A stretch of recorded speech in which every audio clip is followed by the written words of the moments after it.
And welcome back to the Splitting Hairs podcast presented by Jackrabbit Illustrated. Another Victory Sunday coming at you hot. Yay. So yesterday was a wonderful day.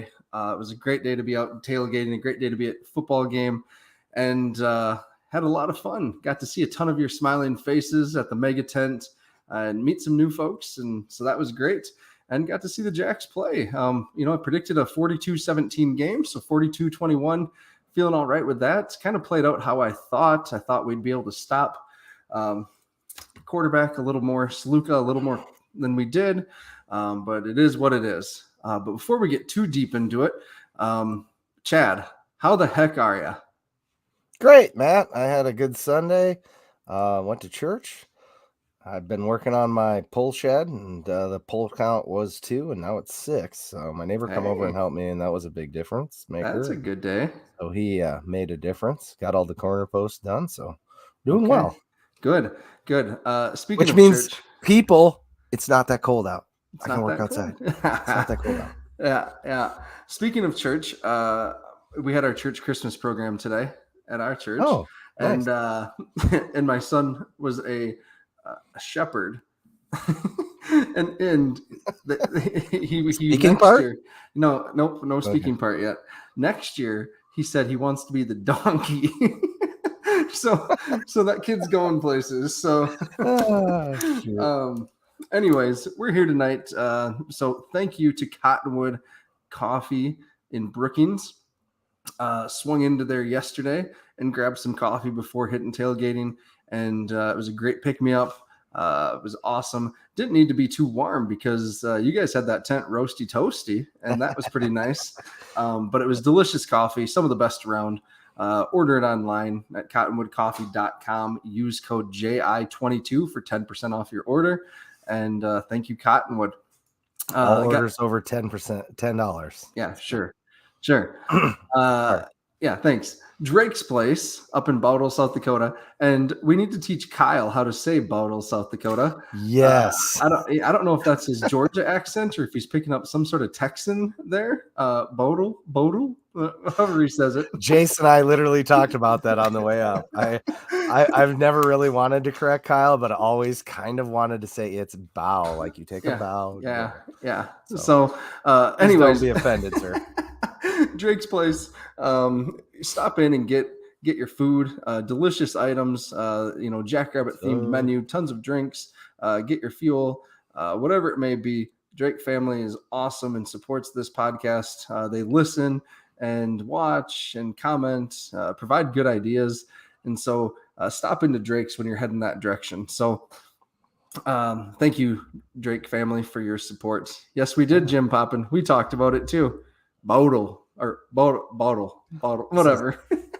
He says Bowdle, South Dakota. Like a bow, like you get a penalty for making the slit the throat thing. Yep. Maybe too soon. I don't know. Oh gosh. All right. Nice PBR hat. Perfect, Darren. Yeah. Darren came through clutch yesterday too. Darren and Aaron picking up our buddy Tim, who was a hero and stopped a fugitive down in Mitchell. He was T-boned. And he did so with the front of his car. Yeah, so he was great. Yeah, good job, Tim. Way to be a hero. Darren and Aaron, thanks for helping our hero out. All right. Yes, we had Fireball Santa. We had Pudding Shot Santa. We had some Holy Cross folks bring Jello shots. So we had a Jello shot Santa. Man, tailgating was wonderful yesterday. Yeah, so, not only did Fireball Santa bring us all Fireball, which is specifically not allowed in the rules, but I only mentioned that because of the other incident. Yeah.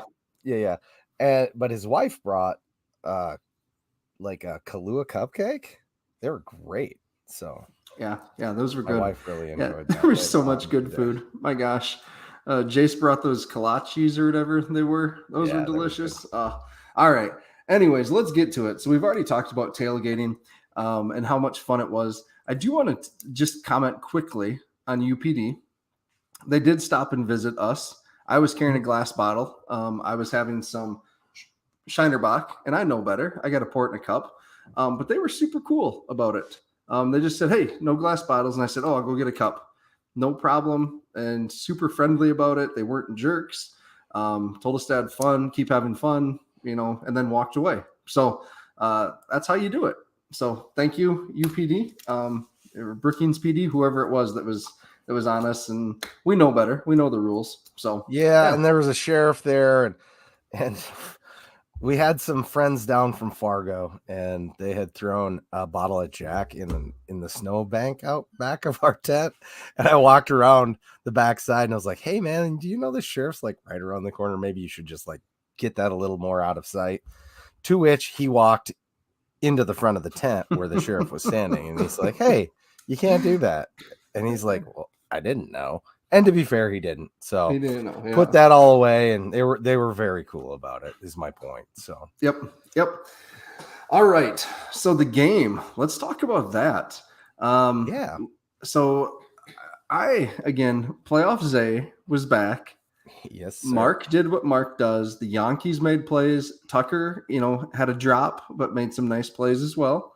I don't know what overall, pretty balanced attack, pretty balanced day for the offense. What are your thoughts? Well, I'm glad we got the ball into Tucker's hands a couple more times. There were some plays that he didn't get an opportunity. And I'd say those ended up being no calls, like the one in the south end zone, the first, what was that, our second series or third series? Yeah. And the guy's draped all over him.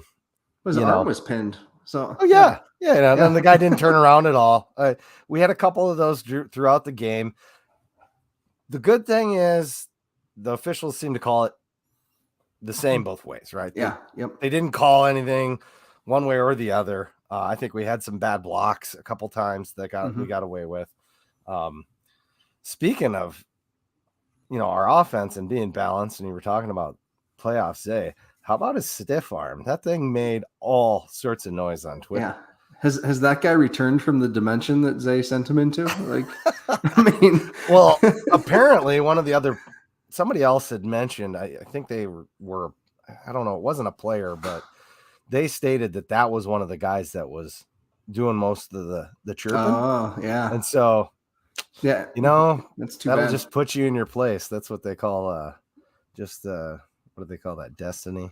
Hey, let's Darren brings up a good point here to get down to business here. 3 first quarter field goals. Absolutely. Can't have that. We got to be more efficient in the red zone. I thought, and I think Kyle will echo this, and he saw it on his Twitter when he was live tweeting the game. We can't be so cute in the red zone. I wrote about in Rants and Raves. I'd rather take Isaiah, Mark, Tucker on dives or keeps, whatever, all day versus throwing up fades. Like, fades to me is such a low percentage play. Our offensive line and those three, no problems. Like, I'd rather do that. So yeah, we were standing over in our section saying, why are we running the ball more? Like, we're having pretty good success with it. Just run the ball more. Like, it's, even if you get one or two that only goes for a yard, fine. The next one goes for 6 or 7. It's, we got to just stick to what we do well. I mean, throwing the ball's fine, but we did like that reverse pass that was a good play, but I guess I don't want to complain about it really, because we've been really balanced all year, like you said early. But yeah, we don't have to get cute. The one thing on that reverse pass that I want to point out is so many times there's not a backup plan in case the guy that's flying is covered.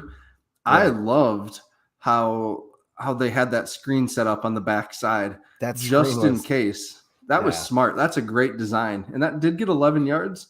But it's better than a negative play that often results on those because of, you have a guy that wants to throw a touchdown pass that never gets the chance. So, yeah, he forces it and goes the other direction. Yeah, I thought as a play, it was a great play design. I'm sorry about hitting my mic there. Yeah, but, still, I'm with you. Still, yeah, exactly. Yep. I mean, bread and butter, stick with that. They did some good things too. Their defensive line played with a lot of leverage. I felt like they hit us, they popped us real good a lot of times when we weren't in pass pro. So our guys were, not necessarily on the roller skates, but weren't as dominating on those particular instances where they got really good leverage on us. And that showed a little bit as some of the runs didn't go for as many yards as we would normally see, I think. Yeah. They have two really good defensive ends. That 92 and 55 are both terrific players, in my opinion. I think they could start for a lot of Valley teams. They just what caught up to them is what we talked about all week. They don't have any depth. They play that 3-man front, I think, because they don't have any depth along the defensive line. They played possible. 4 or 5 guys basically the whole game on the defensive line. And by the fourth quarter, you just can't do that against the 605 Hogs. You got to have some depth, some rotation there, because we're going to grind you down. And we saw that in the fourth quarter, putting up 21 points. So, and I think the same could be said with their offensive line, when we're rotating our defensive line. And I think that's why you saw the fourth quarter result that you did. Yep. Some of us might have mentioned as they were walking back into the locker room for halftime, how does it feel to be where you're at, knowing you threw everything in the kitchen sink at our team? And and that's the result. Yeah. Just think about that when you're in the locker room. Yep. So yep. Yeah. I want to talk about our defensive line though. That was the most disappointed I've been with that group all season. That third quarter, Holy Cross had them on skates and was really able to do whatever they wanted running the ball. I'm not sure if that opening drive that they had in the third quarter, like that 7-8 minute drive, whatever it was, did they throw the ball at all? Or was just Saluka running the whole time? They might have attempted to throw, but I think Saluka tucked it and ran. So that was really concerning. And watching Montana State, against Weber, we'll get into this a little bit. They're not going to move you like Holy Cross did, but they're so athletic out in space that's where they win, is they get those guys out in space. So I don't know. It's two different styles of a running quarterback. So it's tough to compare at this point, but I was really concerned how our defensive line got pushed around. I don't know. Ron Lowney, points on the board was what matters in the end, my friend. That's all I got to say. Ryan's comment here, the announcer said that Holy Cross, yes, that was unique. They were running in bigs all the time. They had a couple guys like in what would traditionally be tight end numbers coming in too. I think 40 was one of them, maybe like a 88 or something like that. I think 89, the one 89, that caught that trick play. Yeah. So that's just something unique to them. And those were good offensive linemen. So, hey, listen, they played a really good game. We got to give them a lot of credit. They have a lot of good athletes. They do it with less scholarships than us. And, because the Patriot League, they've increased their scholarships. So they're closer to fully funded for FCS. But, they played a heck of a game, and everybody's been doubting them. But there's no doubt they threw everything they possibly could at us and really did a good job on the coaching end of seeing what they could do offensively to get our linebackers shifted out of position. It happened quite a few times. That's why Saluka got those running lanes he did. And or they would stunt just at the right time, or I mean they would pull at the right time and catch our stunts and create those lanes. Also, you can only be trying to attack the passer for so long, and at some point in time there's going to be an opening, and he found it every time, and he just just weaseled right through there. I mean, redhead with no soul, but what do you do? Yep. It was a little concerning on some of those plays. Our D tackles either were looping or stunting or whatever with the ends, and the ends never got back, or the D tackles were just getting washed and creating these massive running lanes for them. And that was concerning, definitely. And they were mostly up the middle. Yeah. Yep. Yeah. So I'm not sure what it was, if the tackles were just getting pushed, or if it was a stunt and the ends weren't getting back down. I don't know. Aaron, press conference. Jackson said he couldn't confirm next week will be his last at the Dana. Could he be back next year? So we have heard, Jackson and Jaden, that there's the potential both or one could be back next year. So Jackson kind of alluded to that in his press conference, and there's been no final decision. I'm sure at some point they're going to sit down and kind of hear what certain scouts or agents think. If they are late round draft picks, if they are preferred priority free agents, if they're just tryout players. I mean, there's a big difference between those three levels for sure. So, yeah, we'll see. Yeah, I think I'm just laughing a little bit at what Jesse Royston said, but I think it's one of those situations, kind of like Garrett and Mason, where if they don't get quite the interest that they think they'd get for sticking around another year, they're gonna stick it out. Yep. You know? This is something Jace Hollenbeck says. I like the idea of playing rough this week and preparing for a known commodity instead of Holy Cross with revenge on the line. NDSU next level of focus this week. Yeah. And I think we've talked about this a little bit. I know what Jace we talked about yesterday after the game. Could the team have maybe been overlooking Holy Cross a little bit? Maybe. Maybe. I mean, I think I was personally.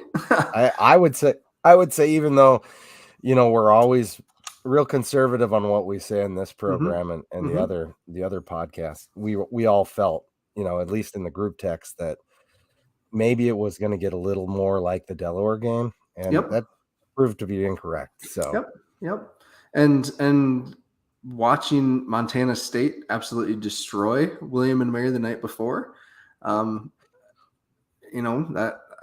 probably didn't help either. Like, oh boy, here we're all set up now for Montana State. Let's go. Oh shit, we have to play Holy Cross first and stop Matt Saluka. So, yeah, yep. Yeah, Montana State, I don't know when we get into that animal, but they're a heck of a team, and they do some things similar to Holy Cross. Like who was it that said? Oh, it was Ben. I think they called it Holy Cross Montana State Light. So I think it was a good warm up, and like Jace was saying, us playing bad, I think helps us refocus for Montana State a little bit. No, and Coach Stig kind of alluded to it on the radio interview with Tyler that I caught. We had guys out of place on those long quarterback runs, I guess, on Saluka, guys not filling the right gap, right hole. And so that's going to increase focus. Like, hey, I screwed up and allowed a touchdown because I didn't do my assignment. I think this is an awesome opportunity. The chain gang really got their butts whooped, and the linebackers, according to Stig, weren't in the right spots to make the tackles or safeties. I'm not sure. So, this is a good week to focus in. So, yeah. Yeah, I just hope the team listens to this podcast. We all know they don't, but they hear us, basically more or less dogging them for what we feel wasn't their best performance. But I think the tape will show that. So I don't think we're out of bounds saying that it wasn't the team's best performance, certainly in areas. No. And maybe they take that to heart and show us what they can do against the next foe. Yeah, indeed. Thinking about it, we haven't addressed it at all, but it sounds like Malik will be back for Montana State, and that's good. Malik's a sound tackler. Dyshawn in Dallas, though, played a heck of a game, I thought. Yes, they did. Dallas had 2 pass breakups, and that last one in the fourth quarter was really awesome. Just a smart play to come around from behind and punch it out right after the guy made the catch. Excellent. So, yeah. Dyshawn, too, again, just playing so damn well right now. Another pass breakup. He's just big. He's physical, playing with a ton of confidence. I can't say just enough good stuff about him. So I'm happy he's a Jack. Happy we have him for another year. So that's for darn sure. Yeah, and we love having the other guy too that was sitting out. I mean, they've had an excellent year no matter what happens. And kudos to both those guys, because I think we thought maybe they were one of the weaker points in the defense early in the season, and they've proven us completely wrong. So kudos, guys. Yes, Jace, this is what I've been thinking too. It's a luxury to play like poo and win by 21. Yep. Jim Poppin, crowd noise. Thank you for typing this. I forgot to mention crowd noise. If you weren't there, that was one of the best Jackrabbit crowds for football I have heard. That reminded me of a WNIT Summit League tournament Jackrabbit crowd. How loud that was. That was Really? awesome. Yeah, I thought it was awesome. Well, So Brendan did a really good job. He like shifted sides, so east, yeah, north, and south, and went down to the south side. Kind of got that section into the game there at late in the third quarter, going into the fourth quarter. There was one of the fans afterwards like, "You guys coming down made a big difference." So yeah. it doesn't have to be us guys. Anybody in your section can get up and cheer on second down, especially on third down, right? I mean, this is like Mm-hmm. just make a lot of noise. Just make Yeah. a lot of noise. Yep. It does make a difference. Yeah. Paper Hands, Moon Boy, give Holy Cross some credit, fellas. They hung around for 3.5 quarters and surpassed everyone's expectations. I feel like we have. I don't know. I think he might have joined late. Yeah, So yeah, I feel like we have. They've got a yeah, great team. They've got yeah. some great athletes. Their coaching's pretty fantastic. We And they're going to be in the playoffs again next year. I would yeah. bet my house on it. As long as Sluka and Chesney are there, I'd have no doubt. Right. Yeah. I mean, I would take Holy Cross. We can get into this a little bit. I would take Holy Cross to win the CAA hands down at this point from what we've seen the CAA these playoffs. Jeez, that how bad have they been? My gosh. Well, Oof. the CAA has lost their top dogs, and it's like that has lowered the level of play across the board. Maybe I don't know that you wouldn't think so, but it kind of seemed like it in these playoffs, right? So the scores sure show us what that league was made of this year, and maybe it's just a 1 year dip. Who knows? Do you want to talk about our guy Jason Freeman? Darren says the Freeman pick six. It's kind of funny. Right before that play happened, I started going, "Come on, interception, like pick six, let's go." And then it happened. I got a lot of high fives. People liked it, so I felt pretty smart there for a second somehow. So. I think that's a great place to transition into game balls, don't you, Matt? Yeah. All right. So last week, neither Dallas nor I really. I'd like to point out that our game balls section is presented by Dakota Iron, Sioux Falls, West 12th Street. They can get you any heavy equipment that you need, and they'll find exactly what you need, what's right for your needs, because they dig deeper. Hey, there we go. All right. So Dallas, I'd say, nailed this for game balls, or much closer than I was. He predicted Mark and Freeman for the game balls, and I had Tucker and Kobe Huerter, which Kobe Huerter, got to talk about him for a second on special teams. I don't know what he did to piss off the kick return for Holy Cross, but man, they were mugging him every single time on kickoff. Oh, buddy. Jeepers. I think he talked about the time that he had spent with their sisters the night before or something, because they were not having it. But I'm surprised they didn't get flagged for what they were doing at the end of that one kick on their side over by us. And but he just got up, walked away, like just another day at the office. So I don't, right? Yeah. I don't know what happened on that last kickoff on the sideline, but in front of us was, I think, their long snapper, maybe number 50 was the number. And there was a commotion further down towards midfield. He went sprinting down without a helmet into the fray, like looking to fight someone. And a coach must have seen him and grabbed him and yanked him back on the sideline. And he came back down in front of us, just all hot and bothered. But man, he was not in control of his body at that moment. Hoofta. Yeah, so I think that just highlights the difference that our mental performance coach has had. I mean, we're seeing it everywhere. We're seeing it in our fans, right? I think he's affecting us, like in a good way. And so props to Chris Kroc. You're having even a bigger effect. It's more amplified than you might even know. And that's pretty awesome. Yep, indeed. Well, and that's the great. Like yesterday, there was never a moment where I was like, we're not going to win this game, in my opinion. It was a little closer than I thought for a little longer. But again, I thought we were going to win the whole time. So we're on game balls. Game balls, yeah. Sorry. Anyways, well, who are you going with? Who am I going with for game Yeah. balls on this game? Well, defense, I'm giving it Jason Freeman because I couldn't have been more elated to see that guy in particular get a pick six. I lost my ever-loving mind almost as bad as when Zenner run 99 yards in Kansas. The only difference is I controlled my response a little bit and did not lose my voice. Because I did that in Kansas. It was gone. What, third play of the game for us or whatever, and I just lost my voice. But no, I was stoked by that. And so for defense, he definitely gets my game ball. Special teams, you didn't mention who you had for special teams. I did. Did you? Oh, I missed it. Oh, sorry. We usually don't do predictions for special teams. Oh, okay, my bad. Yeah, usually don't.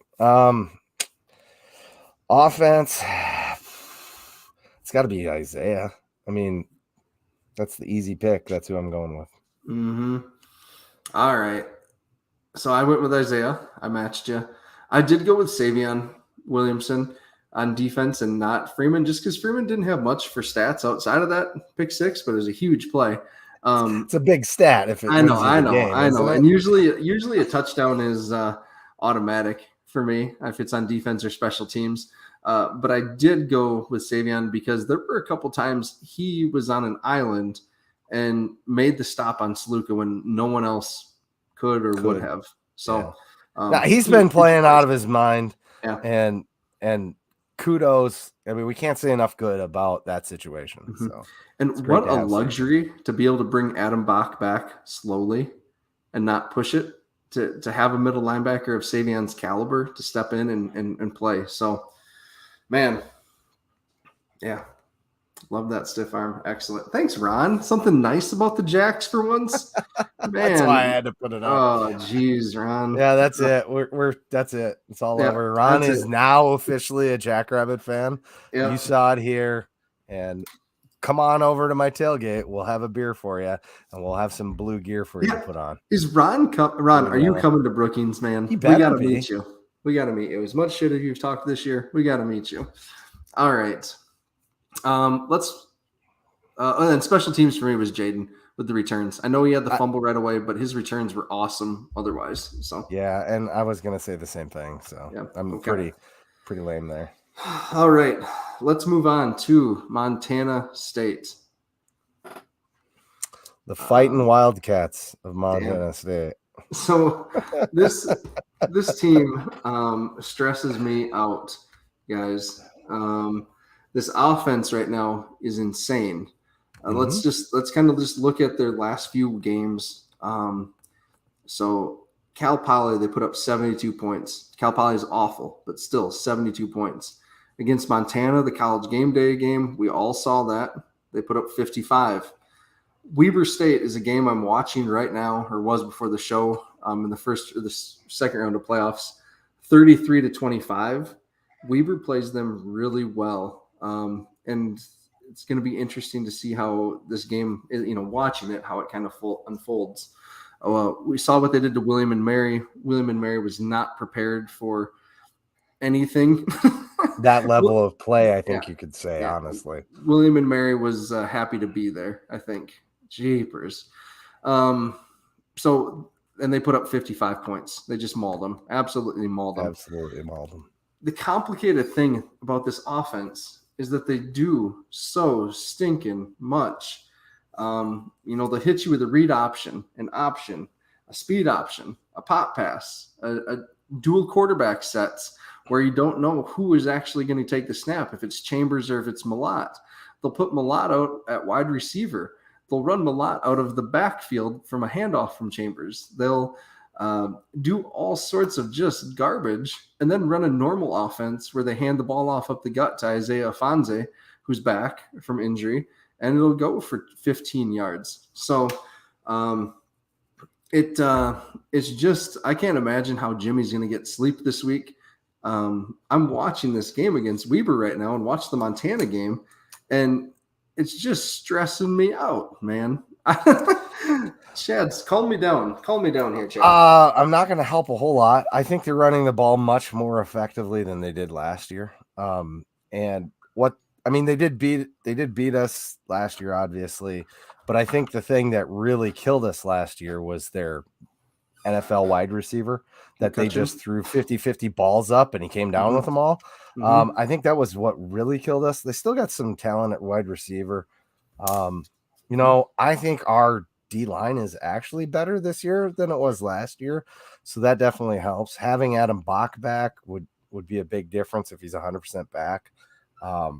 Our defensive line is going to have to play different than they played this week. I can tell you that much. If they play like they did this week, it's going to be an absolute slaughter. And so that's the challenge, guys. The chain gangs needs to step up their game this week and play like they did again against NDSU. Yeah. So Jace brings up a good point here, and this was something I did have in my notes. Their close games have been on the road. Eastern Washington stunk this year. So Kyler, if you're listening, they were bad. Congrats on your new stadium, though, that Jeff Bezos is paying for. NAU was a weird team this year. They have a bad record, but they played a lot of teams close. Especially the better teams. Yeah, especially the better teams. So that's something to watch. If you look, their field this is Montana State's field. Montana State's field has absolutely been trash the last few weeks because of the snow. And Chad, you thought they may use a brush or something on it instead of actually plowing it off. A brush. Yeah. But I think we do too, don't we? Don't we plow it then brush it with like a bobcat? But it was awful. Like watching the Weber game, guys were slipping all over. We saw how they were sliding all over on William and Mary. For their type of offense where they want to get you out in space and get you outmanned, it's such an advantage offense because you know where you're going, and the defense is trying to get traction and sliding all over. So it'll be interesting to see on a decent field. Hopefully, we'll see. Our field could be a mess too this weekend. Well, because it's supposed to be freezing rain all week, right? Yeah, so how do you deal with that? Like once it's frozen, it's not like you throw salt down on your field. You're going to have to go out there with heaters or something to get the ice off. Yep. I'm glad I don't have to come up with the solutions there because, I mean, I could, but they're not going to be easy. The one thing we're going to know for sure is Montana State weather's not going to be a factor, right? They're definitely going to be used to this. So we could just take that one off the table. And I like this comment here by Erin Amick. She's like, this Christopher Crock offer support for fans. I can use it. Right. Well, I mean, Matt gets him first, and then you can get whatever time. I think he's a contract worker technically. Yeah, Aaron, you probably could. So yeah, I mean, if you want to find the right channels and pay him the money, I'm sure he probably has some time. Yeah. So he'll be busy this week though. Right.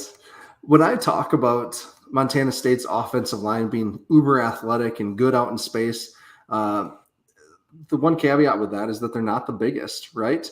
Let's go through this quick. So their left tackle is a stud, Rush Reimer, 6'5", 300. Left guard is 6'3", 288. Their center is funny to see on TV. He is 6 foot, maybe 280. And then a 6'4", having an anchor there. Yeah. 6'4", 290 at guard and 6'4", 290 at right tackle. And so that's a Pioneer League sized line. But these guys, let me tell you, it is so fun to see them move and kick and pull and just get their leverage right. I'm looking forward to seeing this group in person. But it would feel to me, and I'm saying this, Ron, you can correct me if I'm wrong. Any play that they run up the middle, to me, feels like a throwaway play at this point. Like the dives, yeah. Yeah, they're dives because when they get you in space and get you outmanned, it's so frustrating. I can't imagine being a defensive coordinator. So I don't know. Chad, what have you seen from them so far? I mean, they use good motion to get your linebackers moving and create that space, and they do it really well. Brent Vegan, as much as I hate to say it, knows our team really well too. So that's not an advantage us, but we know his team pretty well too. So that probably is a cancel out. But Yeah, on the offensive line, our offensive side of the ball, that they really like to use motions and stuff to get Mm-hmm. you a little out of space and create those running lanes. So they do Yep. it really well. Yep. They use a dual quarterback system. Both are very similar in what they do. Tommy Malot's a little smaller, 6', 205. He's the one we saw last year in the playoffs. They brought in a transfer from Wyoming and Sean Chambers. And the interesting part is Chambers is a big dude. He's 6'3", Mm-hmm. 232. If you look at their stats, they're both 60% passers. Malot's throwing almost, 1.5 times more passes. They both have 4 interceptions, and they both complete 60% of their passes. So it's really interesting to see. I would definitely say Malott is a more dynamic runner. Mm-hmm. He has better. He has better speed, whereas More Chambers is gooder. a little more physical, downhill, will run you over. Again, he has that size behind him. So, yeah. I mean, I like to think that Malot's probably the better runner and more of a run first quarterback, if you will. Not that he doesn't throw the ball well or anything, Mm-hmm. but Chambers, I think, is the better passer, if that makes sense. So I don't know how their numbers show out, but my eye test was that it was like 45, 55, 55, 45. And the bigger number with run plays for Malott and the bigger number Mm-hmm. with pass plays for Chambers. And I mean, honestly, they're pretty lucky they brought in Chambers, because not having him when Malott went out would have been a pretty big deal. I think that could have really been detrimental to their offense and their overall number of wins. Yep. That And could have it's really affected things for them. right. And that's the right way to use the portal, right? Is to Yep. go get players to supplement areas on your team. So I'm hoping Ron Lonnie's talking about my take. I don't I know. hope so. I think He said we're correct. So positive things from Ron. He's obviously a there we Jackrabbit go. fan this week. There we go. I do want to bring up their one receiving threat that I really do like is Willie Patterson. I believe he caught 1 touchdown pass against us last year. I remember seeing him. Obviously, McCutcheon was the dude last year that they had, and he's done well with the Chargers, or did at least in the preseason. I haven't followed him too closely this regular season, but so you have to watch out for him. Kind of an interesting name that popped up when I was watching the Weber State broadcast is Marky Johnson. That's someone that we had recruited originally out of Colorado, I believe, and he's their kick returner. I guess is what he's listed as. Was a super dynamic, player. So that's just something to watch. He's tiny. He's 5'8", 5'9", something like that. But I remember him as a recruit and being super excited about him potentially joining us in Brookings. So should we talk about defense? Sure, I got one last thing to say, I think. Yeah. Sorry about that. No. If you're being completely honest and you're not a total homer, and so if you don't live in Fargo, it's hard not to be 100% complimentary and point out all the good things that they do on offense. So they're an excellent offensive team. They got a real good defense too. So why don't you take it away there? Mm-hmm. So this defense is interesting, right? It is so much like these defenses we faced the last couple of weeks, including you and I, going back even further, where they're really multiple in a 3-4 or 4-3, a 4-2-5, all that kind of stuff. They play their safeties all over the place. The one guy that I really, really do like is on their defensive line, Sebastian Valdez. He's kind of a wrecker in the middle, and that's something that I would look out for. He's their tackle, but I wouldn't be shocked if he lines up, all over the place and kind of messes with whether it's Gus or Evan Brinson, whoever it may be. So I would look for that. Their linebacker, their leading tackler is Callahan O'Reilly, which just feels a great name. Terrific. Yeah, like a terrific Montana name. Like he stepped off the set of Yellowstone or something. So straight off the boat from Ireland. Yeah. So I don't know. He's their leading tackler, playmaker all over the field. Ty Okada is their nickel cornerback, and he's a playmaker. I think he's a 3-year starter, if I remember right, and just really kind of a ball hawk. So he's someone that to kind of take a look at too. Their other outside corners, I do think there's opportunities there with the Yankees, and that's not a slight at them and stuff, but I do think there's opportunities there. If there's a weakness on this defense, I think that may be it. We'll see. Montana probably said the same thing with their passing offense, and that did not happen. So this Brody Grebe, absolutely. Yep, he's a good player. I believe that he was a all Big Sky player, wasn't he? Paper Hands Moon Boy, I believe. I think that's correct. Paper Hands Moon Boy's been watching a little bit too much Mike Tyson fights there. Yeah. So Beast, I think he meant. Yeah, Beast. Beast. Merry Christmas. Sorry. Oh gosh. Yeah, this defense is real good, like you're pointing out. But let's just talk about the thing everybody keeps bringing up. Mm-hmm. No Troy Anderson this year. He was a one-man wrecking crew. Jim Poppins says, I have to agree. Troy Anderson was everywhere in that game against us last year. Not having him, that helps our case. Mm-hmm. But I'd make the point, or I'd propose that their defensive line really freed Anderson up to make a lot of plays last year. And that's funny. It's my favorite movie. I wasn't gonna not put this up. Good. That's the old funny. guy, new guy's over there puking his guts out. Oh gosh. Oh my God. Love Tommy Boy. Yeah. So I would say, that their defensive line last year is what freed Anderson up to make so many plays, and we just couldn't block him. I think one of the plays I'll never forget is Isaiah Davis trying to stiff arm Anderson, and Isaiah Davis doesn't miss stiff arms, and Anderson just buried him. Yep. And that was his worst playoff game that he's had. So I don't know. I think about that. So I think.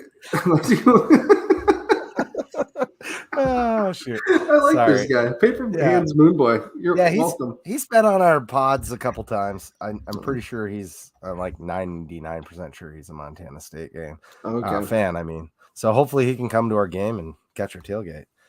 Yeah, good. Yeah, their defensive line's real quality. So the only good thing is we've got a pretty quality offensive line. They just have to play a little better than I think they did this last week. Yep. So a few things here. Opponents are scoring 26 points per game against Montana State. They're rushing for 130, passing for 222. But Montana State has gotten to the quarterback, I believe, 31 times for sacks. Opponents are being held to 35% on third down. So, just this defense, again, comes at you from all different sorts of layers and levels. It really reminds me of UNI's defense when I watched it. So, but just better players. Another thing that you didn't point out that I've seen when I've watched them is they use real well-timed blitzes, and they do it really well. They hit them right at the right time. They get to the line at the right time so that they don't really have to, check their brakes. And I think that's why they get home so much. Tries to be neutral. Okay. Yeah. That must be the other Matt.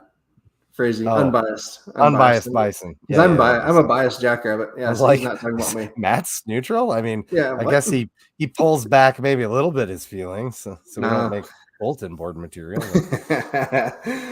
This is a great point, Jordan, and this is something that I've thought of too, is I think we ran out of gas last year, and that Montana State's a great team. They played a great game last year. We can't take anything away from them, but our team was cooked. And they'll never make that excuse, but I think we can as fans.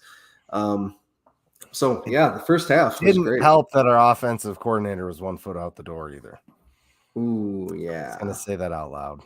Yeah, I mean, it's a distraction. I'm not saying he didn't do a good job. It's a distraction. Yep. That's my point. Yep. So that's not taken out of context. Yeah, indeed. We've talked about tailgating a couple times. So I do want to bring this up before I forget because I just scribbled it down. If we still owe you flags, if you bought a Jackrabbit Illustrated flag from us, come and see us this week to get it picked up. If you have not paid for shipping, I won't ship it to you. It's expensive to ship these suckers individually. And so please come pick it up, or else you owe me extra money to have it shipped to you. We will be in the usual mega tent near the library, near where their alumni association usually is set up at. If you type Jackrabbit Book Club into your Google Maps, it'll show you exactly where we are. Chad got that hooked up at the start of the year. So please do that. Yeah, and stay for a beer. Yeah, stay for a beer. Yeah. I'll have a beer for you. Don't worry about it. There we go. Terry, I do not have any flags left at this point. We ordered 30, and when we had like 26 bought, and then after that, all of them got sold. So sorry about that. Looks like Montana State's planning on bringing their band. Great. That makes a great atmosphere. Nobody's going to say anything bad about that. It'll be awesome. Yep. So good deal. I think they're going to be planning a couple buses perhaps too, from what I heard. So hopefully their fans are trying to fill section 124. I would say that they should probably sit in 123. That way you can't curse or drink. So make sure you buy your tickets in 123. Yep. Yeah, there you go.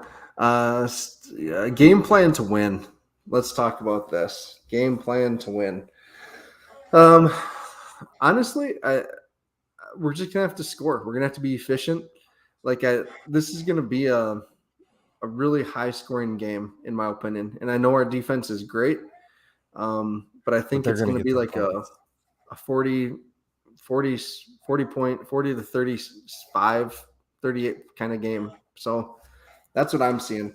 I know the game against Weber, both of those were a little lower scoring games. Well, not really. They were 30s and 40s. So that's kind of what I see it as. This Montana State offense is so dynamic. So the game plan is to be efficient on offense, possess the ball, maybe hope for some turnovers against Montana State, whether it's a fumble, an interception, whatever it may be. I think we're going to have to force some turnovers. And again, just score on offense. And we can. I have every belief that we'll be able to move the ball against these guys, either on the ground or through the air. So I'm going to go with Coach Stig response. Play a clean game. Do your 111th. I think if we come out and play to our capabilities and do our jobs and stay home when you're supposed to stay home and, run your assignments, block the guy you're supposed to block, get to that second level, I think we can win. I believe that we win. I'm a fan at heart. So, I think Ron's comment here is kind of funny. The Grizzlies hate us so bad that they provided William and Mary with heated seats and sign lighting heaters. Must have given them their playbook too. Ron, I'm pretty sure that if you read or you look into the requirements for hosting a game with the NCAA is that if you provide something for your team, you have to provide it for the other team. So I would guess that's why those benches were actually there. The first game I know we had those storage units, with heaters in them, and they had them on both sides. And then this game we did not provide that for ourselves, so they did not have two of them. So I think that's what actually happened there, despite what you might think. All right. Anything else, Chad, to add about this game before we get into predictions? I think we need to do well on special teams, and we didn't touch on that. They do play good special teams. We got to do our assignments there as well, and not have any flubs. So Yep. All right. Predictions presented by Culvers of Brookings and Watertown. So I think I'm going to get there. Well, no, I'm not. I might go to Culver's for supper before I hit the road and go home. They have a new drive-thru I noticed in Brookings, and I almost stopped there the other day, but it was a pretty good line. So I'm in need of a mint Oreo cement mixer. Like, they're the best there. So that's what I need. Do they have Culver's in Montana? I don't know. I mean, legitimate question. If they don't, boy, if you're coming from Montana and you listen to this podcast, you better stop and get yourself some Culver's and some Cottonwood coffee while you're in town, because those are things you can't get. Yep. Unless you have a Culver's. Yeah. All right. Predictions. So my player of the game is going to be Jackson Yankee on offense. Okay. Yep. And Who are you at? I'm going with Mark. I think Okay. Stig doesn't like running quarterbacks. We just saw running quarterback. That running quarterback really took it to us because it's hard when he's the extra guy, like Stig says. And Mm-hmm. I think we see Mark maybe get some yards like he did in the Delaware game with his legs. And I think it'll be a difference maker. Okay. All right. Defensively, I'll let you go first. Oh man, I really want to go with Adam Bach, but I think Malik might be the guy this week because, like you Okay. said, he really comes up from the back and does some solid tackling. And I think he was really missed more than we might even realize this last week, even Yeah. though his sub plays really well as well. Yep. Yep. I'm going to go with Norblade on this one. Really? So I really think our safeties are going to have a big role in this game. So, yeah. Well, we got some Bach. All right. I guess they don't have Culvers. So yes, if you come to Brookings, hit up Culver's. They got some Mm-hmm. great burgers. And they're Mm-hmm. butter burgers, and there's no way to get a 50 butter burger without a butter burger. So you'll know what we're talking about when we talk about that. Mm-hmm. There we go. So on this, Darren brings up. He says the Colonel is what he's guessing. There could be some opportunity here. Like Yeah, when they do drop back and pass. That's something I already picked up from Weber. The Weber game is interior pressure. If they just drop back and pass, but it is tough to gauge because they don't just that's drop back and pass that frequently. So yeah, that's not the majority of their game. It's not that they don't yeah. do it. It's just they're 65 maybe Yep. percent run. Yep. Yep. Um, Jordan Fink picks out the chain gang as a whole. Well, we all know that's a cop out. Yeah. Yeah. Yeah. Everybody's getting called out for it. I'll call myself out for it. In fact, I have. Yep. He's Jim Poppin says, time for number 94 to shine. I'd like to Yep. see that. That'd be great. Yep. Hey, so we just hit 100 viewers and want to say thanks to everyone that is tuning in tonight, whether you're SDSU fans, Montana State fans, or just FCS fans in general that have found us through the FCS Fans Nation. So thanks for being here. We do appreciate that. All right, let's get a score, Chad. Okay. What do you got? I don't know. You think it's going to be a high scoring game, don't you? I do. So like a 42-38 affair, or Are what do you you kidding think? me? That is exactly what I have written down. 42-38. Hey, as long Oh as the my good gosh. guys have the 42, I'm down with it. I read your notes, Matt. Oh my I read gosh. your recap. I read your notes. All right, so I'm going to find something different there. Seth Um, Myers says 38-27. oh, Boy, if we hold them to 27, I think we do win. Like, I think that's pretty safe to say.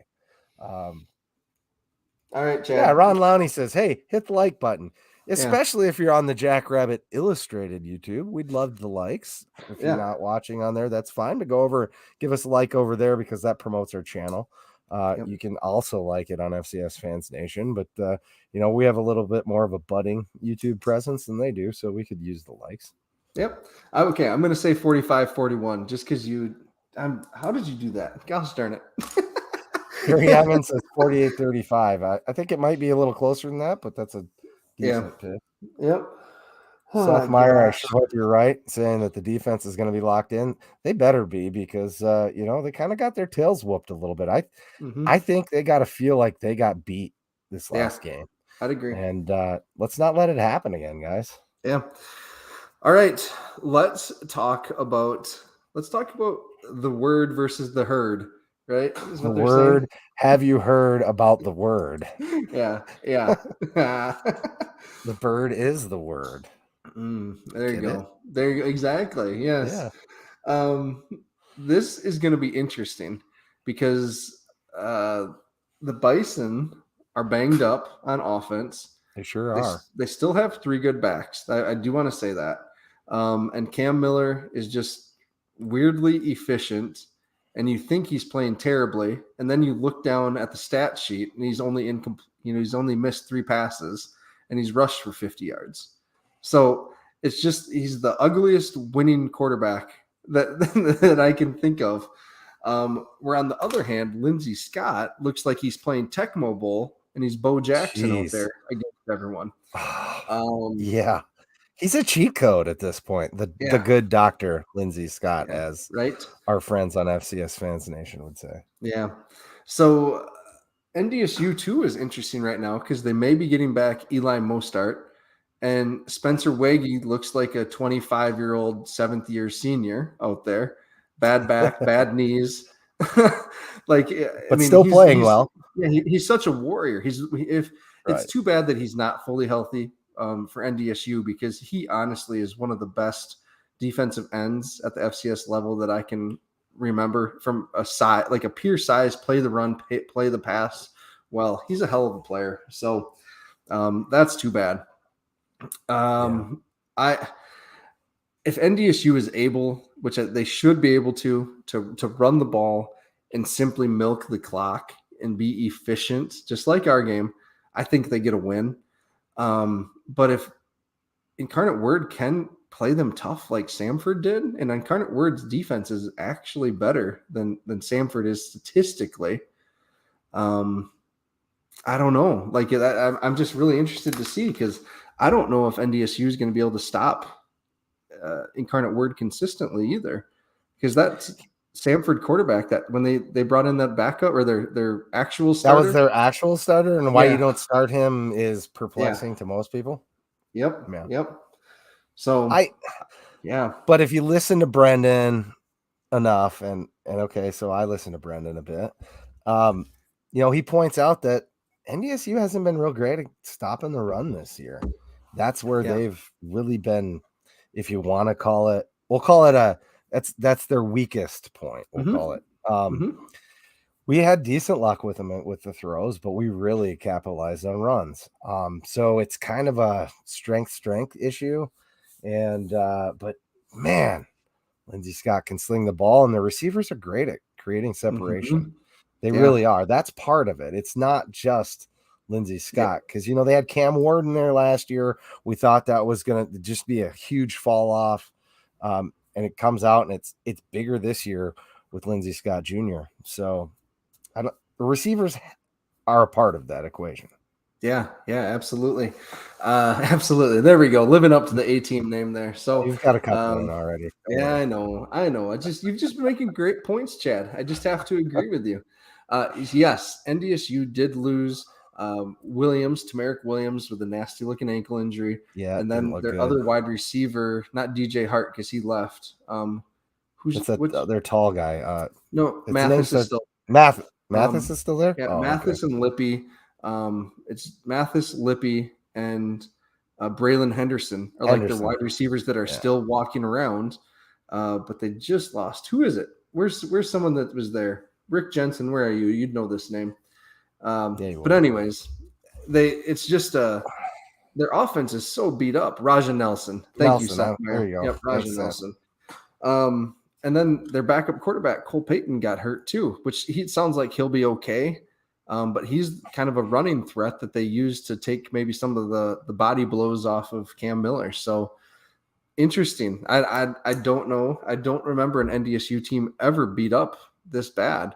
So if they do win, advance the national championship game, I mean, that's a hell of an accomplishment for them right now. So and they still don't have Luke. Yeah, he's done. He wasn't even at the game. He was recovering from shoulder surgery, they were saying on the broadcast. So, which is really too bad, because you want to see that guy, that quality of a guy, play. I think they use their tight end a little bit more with him gone, which actually he's a hell of a player, and I feel like he's been a little underutilized this year. Just my opinion, but Stoffel, they got him. Stoffel? Yeah. So, Corey Caraway, this is important. Just went online to buy my season tickets, and they were sold. Good. Sorry, Corey, for you. Tickets are going fast, and that's a good thing.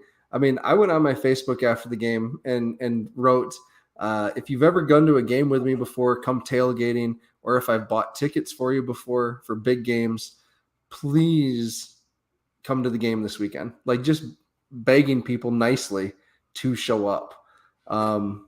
We can make a difference. We can make a difference. Like, this is the chance. If you, not everyone can go to Frisco, I get that. That is a huge commitment. This is a Saturday afternoon, evening. You don't have to come tailgating with us. We'd love if you did. And it's 20-ish bucks for a ticket, right? 20 bucks. 15, I believe. Somewhere in there. Cheapest level. So yeah. Come on. Please come to this game. If you're listening to this, please come to the game. We want you there. We need to make noise. Either side of the ball, come to the game. Yeah. Come on out. Friends. We're friendly. We'll have a good time together. It's a strange comment by Corey, because I thought they held the season tickets for the ticket holders a little longer than that. The game was just yesterday. But I guess I'm not going to argue with him that happened. It obviously did, but yeah. I don't know. I obviously don't know either. Yeah, I don't know. So, anything else coming from Texas? There we go. High five for you. We got folks coming from Arizona. We saw that. Chad's right. It's coming from Arizona. We saw that. Yeah. Oh man, folks, come on! Please come to this game. If you're listening to this, figure it out. We'll make it. We'll make it. It's gonna be great. It's gonna be cold. Eric, right. That's the bet. That's football weather, isn't it? I mean, that's what I learned. That's what I played in, was cold. Let's go. Yeah. I don't have much else. Be there, be loud. Yeah. Who are you taking? NDSU or Incarnate Word? Oh, sorry. Yeah. Ooh. Do we know a spread? No.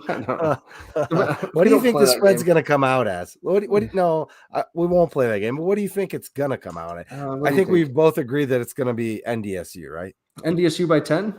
By 10. That might be a little high. I was going to go 7.5 or 6.5, depending on how you want to fall.